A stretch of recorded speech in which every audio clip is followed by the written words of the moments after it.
The Galaxy S10 has been on the market for a few weeks now. I'm Karen Roby here with Jason Cipriani talking about how that smartphone's faring and how things are coming together for Samsung. So Jason, let's just start first with the S10. So reviews have been pretty solid for the device.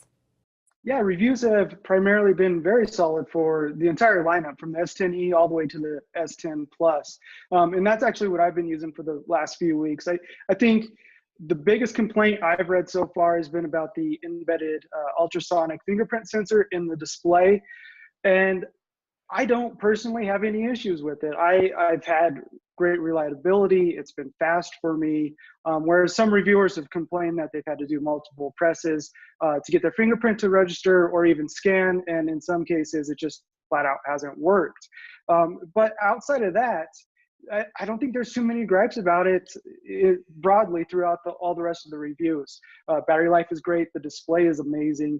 The addition of a third camera on the S10 and S10 Plus, the ultra wide angle camera, is a definite boost for not just taking scenic photographs, but also for taking personal shots where you need to get more family members in the frame and whatnot. Yeah, and what about reaction or how it's doing in terms of price point? You know, it's the same as what we've seen with Apple's iPhone lineup and approaching and surpassing the $1,000 mark. It still is some of that sticker shock. And I think a lot of people are hoping that the S10e proves to be a really strong, solid device, just because it's priced at $750. And it's, even though that is a lot of money, it's the affordable Galaxy device this year. And I say that very loosely, affordable. But yeah, the $1,000 phone, I think a lot of people are looking at it and going, well, I don't know if it's worth that much. However, Samsung announced last week in the US that the S10 was its most pre-ordered device to date, Galaxy device to date, and 57% of those orders were for the larger S10 Plus with that $1,000 price tag. Wow, so doing pretty good there for them, Jason, this early on. And, for Samsung, kind of in general, expand a little bit on their product ecosystem and how things are going. It seems things are really kind of starting to come together for them.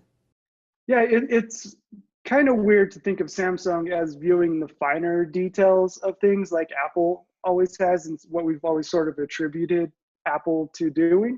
But in using the S10 Plus, as well as the Galaxy Buds, their wireless earbuds, and just even more recently, the Galaxy Watch Active for the last few weeks and days, it's become very apparent to me that Samsung is working on building an ecosystem that works together as one cohesive unit, instead of something that having three different products that, hey, here's our idea for this product, and this team worked on it, but didn't really talk to the phone team. So it may work with it, but it's not integrated with it.